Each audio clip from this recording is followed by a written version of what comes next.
Welcome everyone, my name is Venu-madhurya. I'm here to present today on the topic of essential qualities of religious believers and practitioners. I'm representing International Society for Krishna Consciousness, which was founded by A.C. Bhaktivedanta Swami Srila Prabhupada, our founder Acharya, who has brought this spiritual tradition, which is technically called Venu-madhurya Gaudiya Sampradaya. It's a monotheistic religious tradition, same as Judaism or Christianity or Islam. We believe in one God. And that ancient tradition was brought by Srila Prabhupada to the Western world in 1965 and became known since then. I'll be quoting mainly, or actually only from today. I can quote from many scriptures, but I chose just to quote from Bhagavad Gita as it is by Srila Prabhupada, so we can see those qualities that sometimes Krishna himself speaks in Bhagavad Gita, which qualities he either expects from the religious practitioners or see them, or which are very dear to him, or which are the qualities in order to understand him, which is very, very important. Okay, let's start, and we will be quoting from the second chapter and verse 41 first. I'll quote Sanskrit just once, and then we will be just quoting English from then on. Payasayatmika buddhi rikeha kuru nandana bahushakahi anantascha buddhayo vyavasainam. Those who are on this path are resolute in purpose, and their aim is one. O beloved child of the Kurus, the intelligence of those who are irresolute is many-branched. Okay, so here we see the first quality. Of course, there are many, many other verses, but I've just chosen some which are important. So this is talking about resolute in purpose. In other words, being very focus-minded person. So when you choose a goal or aim, you can only achieve it if you really focus. You can go deep, you can achieve the results, you can really understand the subject matter. If you will be diverted with your many-branched mind, which always gives us so many ideas and divert our attention to so many things, we can constantly be distracted. Right now there's an airplane going just there. So we can be distracted by the noise, right? Or we can tolerate, which is the second quality, and wait for 5 seconds and then continue in a very peaceful journey, how we are not distractedly speaking about the subject matter of essential qualities of the practitioners. Let's go for the third one. So being focused on aim is one, Supreme Personality of Godhead. It's very important. Bhagavad Gita 3, text 35. It is far better to discharge one's prescribed duties, even though faultily, than another's duties perfectly. Distraction in the course of performing one's own duty is better than engaging in another's duties, for the follow another's path is dangerous. It reminds me of an analogy if you go to the gym. Very important rule there is that mind your own business. If you start looking around and seeing, oh, this guy lifts, in a bench press, something very heavy, shall I try that? You cannot. Your muscles are not built up for that. You may break your even bones, what to speak of tear your muscles. So it's very dangerous to follow another's path. Somebody is on a different level. So when we enter a spiritual journey, we have to understand where we are at. And next verse will help us to understand where we are at. In other words, somebody will enter and become a monk and live in a solitary place somewhere and practice his spiritual journey in a solitude with God, in a prayer and austerity and meditation and so forth. Somebody else will be a very busy householder with a big family, job or maybe multiple jobs, and he can also practice spiritual journey, but he has to perform his duties. He should not imitate someone else's level, right? Everybody's on different level, and we should know that and work from then on. And then we will become successful if we keep the aim. Aim is one, the Supreme Personality of Godhead. Okay, very important verse, next one from the 4th chapter, 433, very important and known verse, Tadvidi Paripatana. Just try to learn the truth by approaching a spiritual master. Inquire from him submissively and render service unto him. The self-realized souls can impart knowledge unto you because they have seen the truth. Right? This is very important, specifically, actually in every tradition. You must have elders who are more spiritually advanced, who can impart knowledge unto you, who can also discipline you, because being a disciple means you have to practice certain discipline. That discipline includes humility, a very essential quality. Because the spiritual science is not a matter of just intellect. It's actually revealed within the heart. But it is revealed within the heart once the heart is ready. In other words, once you practice humility, submissiveness, and service. But, important, to the bona fide spiritual master, to the qualified person. How is he qualified? He also has a spiritual master. And that's how the disciplic succession goes up to Krishna himself. Arjuna was his first disciple on the battlefield of Kurukshetra. The dialogue became also public, but also it's important that he shown that relationship. Arjuna voluntarily became a disciple of Krishna to receive the transcendental knowledge. And Krishna showed it in an example, how is it imparted.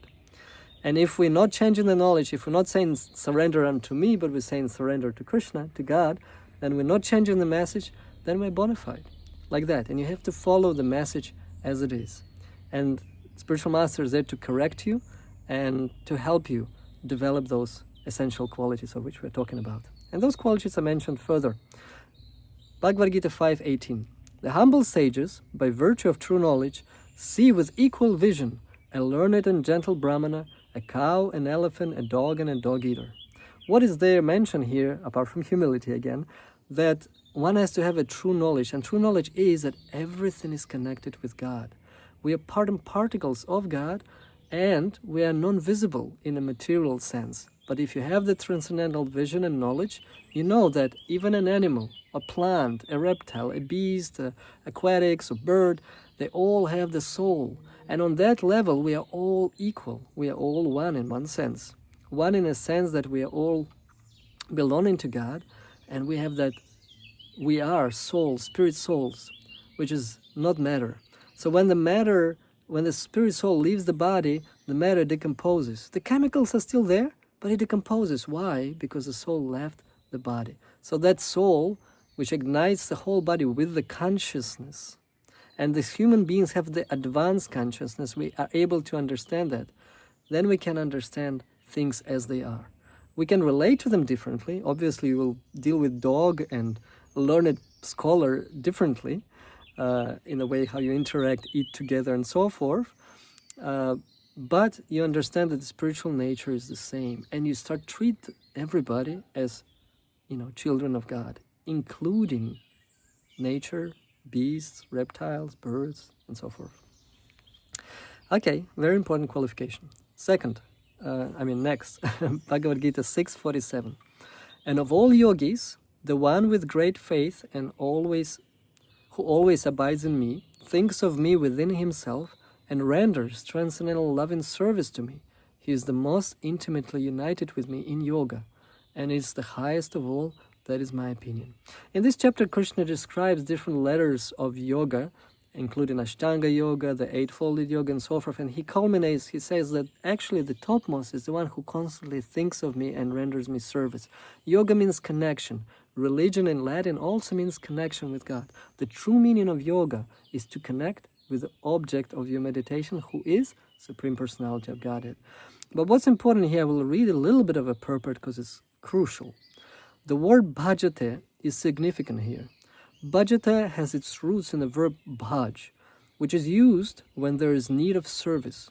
The English word worship cannot be used in the same sense as bhaj. Worship means to adore, to show respect and honor to the worthy one. But the service with love and faith is especially meant for the Supreme Personality of Godhead. One can avoid worshiping a respectable man or a demigod, and may be called discourteous.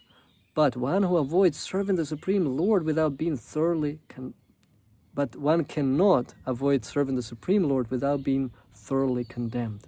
In other words, it's so essential and crucial and natural for human being to render loving service to the Lord. And we can be very worshipful to everyone and respectful, but that proper attention and focus again is on the Lord. Bhagavad Gita 12, which culminates all those qualities here which are very dear to the Lord. The Lord starts to speak, this is dear to me. One who is not envious, very important, but is a kind friend to all living entities, who does not think himself a proprietor and is free from false ego, who is equal in both happiness and distress, who is tolerant, always satisfied, self-controlled, and engaged in devotional service with determination, his mind and intelligence fixed on me, such a devotee of mine is very dear to me. So basically this verse summarizes pretty much all that we said about humility, about self-control, about focus and being fixed and determined. But what it adds is very important, being non-envious, right? The envy is a root sin of all other sins. If we're envious of God, how can we love Him? How can we serve Him? How can we surrender to Him? How can we praise Him? We will not be able to, right? We will want to praise ourselves or do something very distorted and disconnected with the Lord. Engage just in our sense gratification, and that's all. So this is very important. Krishna says in another verse that you're my dear friend and are non-envious to me. That's why I'm revealing this secret knowledge to you. In the 9th chapter, Krishna says this to Arjuna. So we have to acquire the qualities of Arjuna, of a first disciple. Now, in the 13th chapter, I will quote the first two verses, 3 verses, 8, 9, and 10. It lists the qualities which Krishna calls knowledge, and says everything else is ignorance. Why? Because we would think of knowledge as mathematics, physics, chemistry, but there's all knowledge in material sense, but we need the transcendental knowledge, which helps us understand the spirit, distinguish it from matter, understand who am I, who is God, and what is our relationship with Him. So for that we need those qualities, and they are essential. And just look at this list. Humility, pridelessness, non-violence, tolerance, simplicity, approaching a bona fide spiritual master, cleanliness, steadiness, self-control, renunciation of the objects of sense gratification, absence of false ego, the perception of evil, of birth, death, old age, and disease, detachment, and the list goes on. All of those qualities are extremely important to understand God. You know, cleanliness is next to godliness. A simple person is really attractive when he's like simple in his dealings. The non-violent person is, he understands, thou shalt not kill, one should love the neighbor, like that. So everything is very important. And one should consciously cultivate those qualities and serve those who have those qualities in order to attain them, in order to develop them. And I'll finish here with basically you can say an essence of Bhagavad Gita. What is this all about? It's culminating in those two last verses in chapter 18, 65-66. Always think of me, become my devotee, worship me, and offer your homage unto me. Thus you will come to me without fail. I promise you this because you are my very dear friend. Abandon all varieties of religion and just surrender unto me. I shall deliver you from all sinful reactions. Do not fear. Now, mind you that when Krishna says abandon all varieties of religion, don't take it in a sense that, abandon Islam, Christianity, or Judaism. This is spoken more than 5,000 years ago, when those Abrahamic spiritual traditions have not even come to known. And what Krishna speaks about here, he mentions also in the 9th chapter that sometimes people worship great demigods thinking that they can surrender to them or get everything that they want from them without serving Krishna. And Krishna says, this is wrong. This is kind of worshiping me through my agents, but this is they're doing it wrong way. So he focuses on us. Forget all of that. Just focus on me. He reminds that first instruction. Only I can deliver you from all the sins and from birth, old age, and disease, and all that. So this is the essence of Bhagavad Gita. We covered many important verses. This is all, not all. There are 700 of them.